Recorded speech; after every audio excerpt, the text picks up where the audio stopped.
அன்பான தேவஜனமே, இந்த லென்த் நாட்களில் சிந்திக்க ஒரு சிறுகதை, மீன்களும் மனிதர்களும் என்ற தலைப்பில். ஒருமுறை கோடைக்கால வறட்சியால் எங்கள் வீட்டு கிணறு வற்றி போயிற்று. ஒரு நாள் காலை கிணற்றுள் எட்டி பார்த்தபோது ஒரு சில மீன்கள் துடித்து கொண்டிருப்பதையும் மற்ற மீன்கள் தரையோடு ஒட்டி கிடப்பதையும் கண்டேன். அதை பார்த்து கொண்டிருக்க மனம் சகிக்கவில்லை.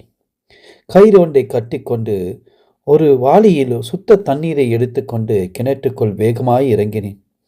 துடித்து கொண்டிருந்த மீன்களை எடுத்து வாளியில் போற்றேன். ஆஹா, எத்தனை மகிழ்ச்சியோடு அவை அந்த தண்ணீருக்குள் நீந்தி சென்றன. பார்க்கவே சந்தோஷமாயிருந்தது. தரையோடு ஒட்டி கிடந்த மீன்களில் அநேகம் உயிர் பிழைத்து கொண்டன. தக்க நேரத்தில் அந்த வாளிக்குள் போட்டிருக்காவிட்டால் அத்தனையும் மரித்து போயிருக்குமே.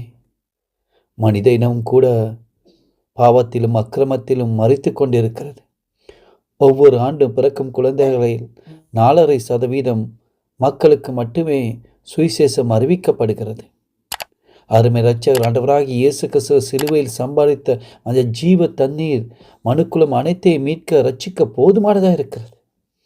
ஆனால் ஜீவ தண்ணீர் ஊட்டாகிய கிறிஸ்துவை மறித்து கொண்டிருக்கும் மக்களுக்கு எடுத்து சொல்வது யார்? சுவிசேஷத்தை அறிப்பது யார்? ஆத்மாக்கள் குட்டூராய் துடித்துக் கொண்டிருக்கிறார்கள். நரகத்தின் ஜுவாலை கொந்தளித்துக் கொண்டிருக்கிறது.